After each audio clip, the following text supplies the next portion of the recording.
Are we sure that we have good reasons to be an atheist? Well, I do, but what about you?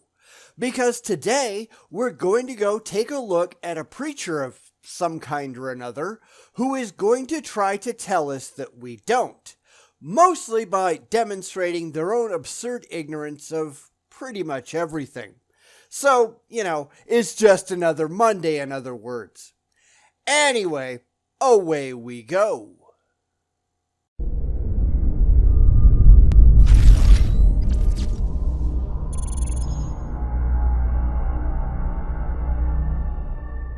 So today we're going to go take a look at a channel called paulrajtubes. I don't really know what that is.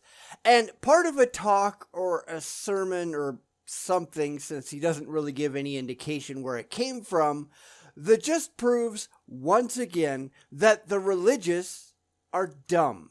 Now, I will admit that the YouTuber actually does talk to his audience, although he only repeats the same old tired arguments over and over and over again, and never actually answers questions about his faith, but I guess we can be thankful that he's at least trying.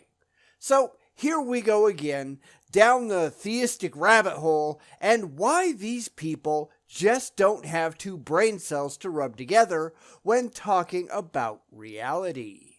So what caused the universe? Nobody knows, and you don't either. That's the thing. We're just being honest about it and admitting that we're not sure, although we do have some pretty good ideas that seem to bear up under scientific rigor. You have no clue. You've just made things up because it provides you emotional comfort. Of the two approaches, only one is remotely rational, and it's not yours. But maybe I'm jumping the gun. Let's see where this goes. In fact, when we see the various different aspects of nature, and we see birds and squirrels and trees, and we see all of the things that they do so well, many times we as humans, we try to copy and mimic that design, but often we don't do nearly as well as the design that we see in nature. Because nature took millions and millions and millions of years to come up with those versions, and why would we reinvent the wheel if we don't have to? Also, there are lots of things that we do far better than anything nature has been able to come up with. I don't care how impressive the cheetah is, my car can go far, far faster. It doesn't matter how fast the fastest bird is. We have planes that can blow them right out of the sky.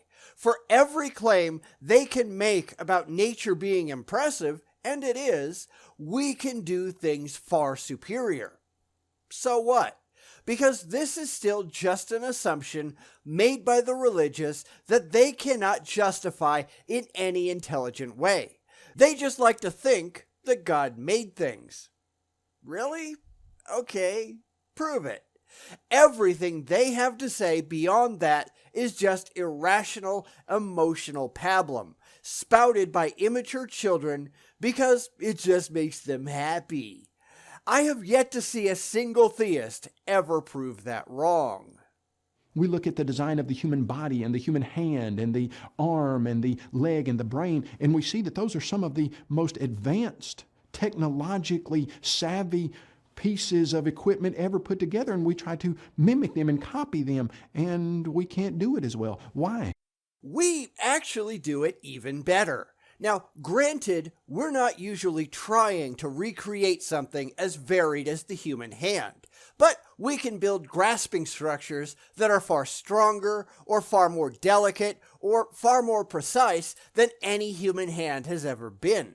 Other than trying to make replacement limbs, we have no reason to completely replicate all of the functions and features of the human hand.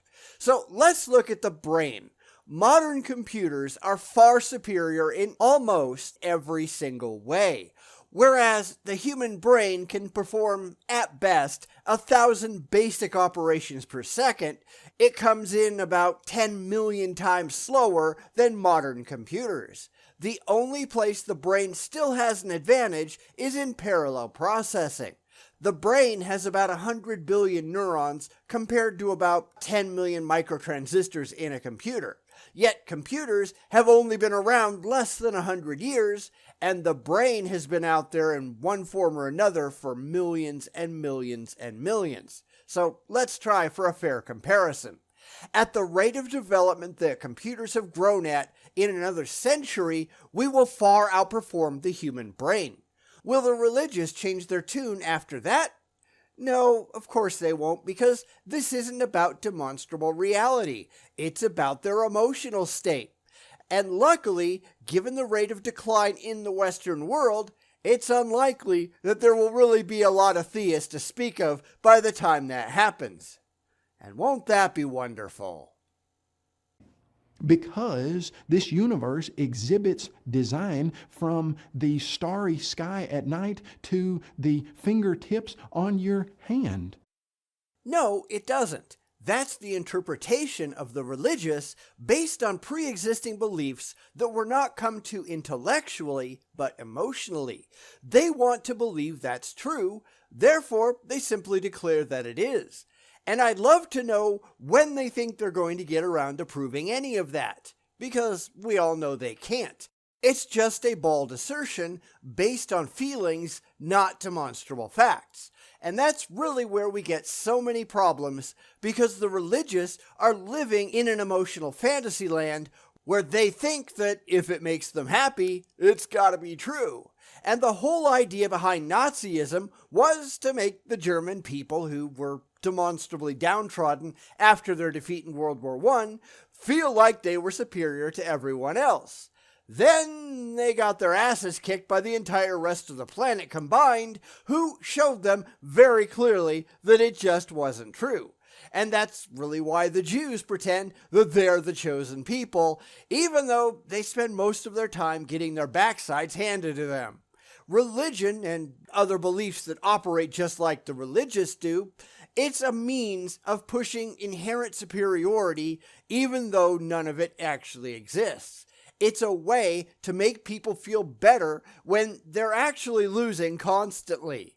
Maybe instead of pretending you're the bestest buddy with the all-powerful creator of the universe, you ought to just try being decent human beings. Just saying. The design is overwhelming. You see, in the material world, we have come to understand that there is a law of biology called the law of biogenesis. Except there isn't. The only one who pretends there is the religious. In actual science, there is no such thing. Now, you can ask yourself, is this just ignorance or is it dishonesty? And the answer, sadly, is both. The religious just don't care. They live in their own little happy land where every crazy thing in their tiny little minds must be true, and they don't actually have to interact with the parts of the real world that might make them sad. And that's not hyperbole either. That's just the way the religious mindset goes. Faith, whether they like it or not, doesn't make reality go away. Something is either real or it's not. Something is either rationally justifiable or it's not. Nothing that the religious believe qualifies. It's all just make-believe done for the sake of emotions. It's why they neither know nor care how actual science operates. Because that's just not emotionally comforting. Law of biogenesis simply says this, that in this material, natural world, life comes from previously existing life of its own kind. And since that's presented as a quote, why don't you tell us who said it?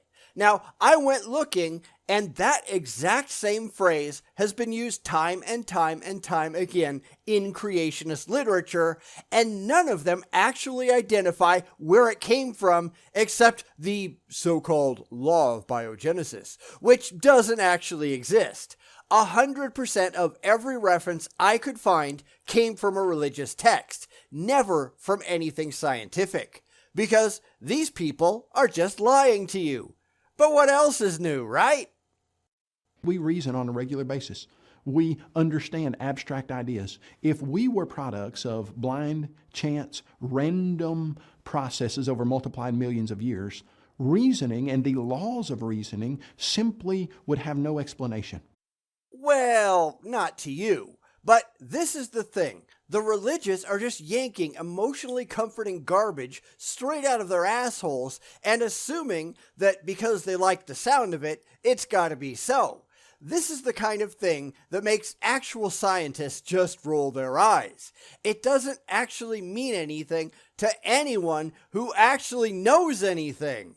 Because in reality, we have explanations. The religious just don't like it, so they pretend it doesn't exist. And I'm sorry, that's just not how critical thinking and rational evaluation of reality actually functions. Why can't these people get that through their heads? Oh right, they're not using them, are they? And yet we reason together on a regular basis. Explosions just simply don't bring about order. They don't cause things that are functional and complex to come into existence. Nor does anyone say they do, at least not directly. Yet we know that supernovas provide the raw materials for life, such that without them, life on Earth simply couldn't exist. Nobody except for the religious lunatics think that it went Big Bang and then everything else that we can see near instantly. That's just ludicrous, but so too are these people's supposed intellect. We know that volcanic eruptions beneath the sea can and do turn into beautiful new islands in just a few thousand years. There are examples of this everywhere. The religious are just absurdly ignorant. The design we see in the universe demands a supernatural, intelligent designer. We evolved from primordial slime over multiplied millions of years. At what point did objective moral values arise? Wow, that was a completely random leap, wasn't it? But I'll answer. Not that the religious will care because they're just not concerned with the facts. Objective moral values never arose because they don't exist. This is yet another thing that the religious just like to think there are, but can't actually demonstrate. There is no such thing as objective morality. That's just overly emotional pablum for the childish religious mind. It doesn't matter what they claim is so, it matters what they can demonstrate is so, and to date, they can't actually prove a damn thing about a damn thing. And that's hardly a surprise, is it? We don't look at a dog and say that that dog objectively, morally violated some rule when he steals a bone from another dog. We don't say, hey, he violated a objective moral value. We just don't say that. Because it's not true any more than it's true when we do it. Yet some people have just made up the idea of objective moral values because they desperately want to think that it's real. They can't handle a world where everything isn't black and white and their imaginary friend doesn't make the rules. Again, this is all about proof and they have none. I don't care about their faith. I care about their facts, and if they ever stumbled over a fact that could back up any of the things that they believed, I haven't seen it. Not once. This is pure citation needed. Yet they don't even try that, do they? But we do say that humans can perpetrate things that are objectively morally wrong, that humans can be involved in things that are morally right. If that's true, there must be a God. Wait, who says that? Oh right, you idiots. Because this isn't about who says what. It's about who can best demonstrate that their ideas are actually correct in the real world, and you people aren't remotely close. And this goes right back to who this video is being made for. It's not atheists, it's not skeptics, it's not made for freethinkers and the people who don't buy into their childish emotional crap. It's only for the people who already believe and who are already on their side and already buy into their stupid nonsense for emotional reasons, and then they're confused when anybody else shows up and points out just how wrong it all is. Because according to them, everyone is supposed to be just like they are. Except we're not. idea that there's no God suggests to us that there had to be some singularity without a cause that exploded, and that explosion brought about design, which we've never ever seen happen. And then ultimately, somewhere the non-living chemicals gave rise to life. But that's biologically impossible. Except it's not, and we've known it's not for decades. You can go back to the Miller-Urey experiments in the 50s, which showed that organic amino acids can and do come through perfectly naturalistic means from non-organic chemicals. You can go back and look at the experiments of Dr. Sidney Fox back in the 70s, which showed that protocells could be created entirely naturalistically, and that these protocells, when artificially fossilized, are absolutely indistinguishable from the earliest known microfossils that we've found. Do we know that this is exactly how it happened? No. No, we don't. Does that mean that that's not how it happened? No, that's absolutely not true either. Now, I'm not an expert in evolutionary biology, and I don't pretend to be, but this information is out there, and anyone who actually cares about the evidence could find it very, very easily. And it's funny how the religious always seem to be so clueless, right? Single biological experiment. Wait, what? Was that just more bad editing on the part of the religious? Let's listen to that again. Single biological experiment. Single biological experiment. These people really are incompetent, aren't they? Has shown us that that simply is biologically impossible. Life doesn't arise from non-living chemicals. Except all the times it demonstrably does. Of course, the moment this comes up, they start asking for crocoducts and stupid shit like that, but it simply is a fact that, given the right conditions, amino acids can and do appear to come from non-organic origins.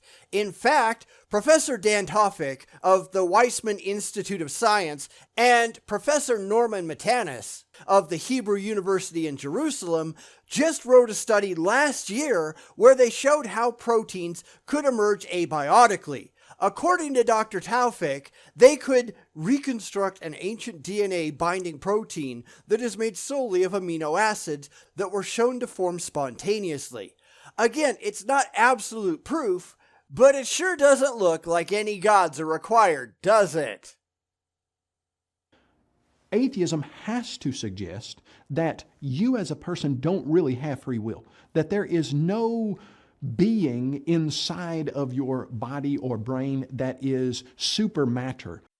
Nor do we have to. There's no reason for there to be anything supermatter, whatever that is, or supernatural, whatever that is. Regular biology explains it all without needing any deities whatsoever. Do we understand it all yet? No, we don't. Do we have any reason whatsoever to call on some divine entity to explain any of it? No, we don't. Yet the religious, they're back to feelings and emotional comfort to explain things, not the objective facts. Because who the hell needs objective facts? Certainly not them. Because they're just idiots. That really what's going on in your brain is just electrons bouncing around, and you're the product of those bounces, and you don't really make decisions on your own. It's just the physical laws and properties going on in your brain. Okay, so what? Because we keep coming back around to what is best supported by the objectively verifiable evidence, and what makes these lunatics feel good. And guess which one of those two doesn't make the slightest bit of difference? Because this is where we keep running into problems. Your fifis don't mean a thing. It doesn't matter if you like reality, reality still persists. The problem that we keep running into is that the religious don't seem to actually know a damn thing, even though the information is readily available, because they've got their nose stuffed into a book of ancient mythology and they can't figure out what they're doing wrong. Honestly, it really isn't that hard, or at least it shouldn't be, if only they'd make a half-hearted attempt. And of course, we're never going to see that because, say it with me, they just don't care. They never have, and they never will. It's the same reason why you don't see a lot of flat earthers showing up at scientific conferences or anti-vaxxers coming to medical conventions. They know that they're going to get laughed at. Sometimes they're so delusional that they might give it a shot, but mostly, as one of my subscribers said, they're so busy playing in their own tiny sandboxes that they never realize that their sandbox is full of cat shit. And they don't care, do they? Because this is all about feelings, it's never about facts. And that's just fucking stupid. Boom, dicky, boom, dicky, boom, dicky, boom, dicky, boom, dicky, boom, dicky, boom, dicky, boom, dicky, boom, dicky, boom, dicky, boom, dicky, boom, dicky, boom, dicky, boom, dicky, boom, dicky, boom, dicky, boom, dicky, boom, dicky, boom, dicky,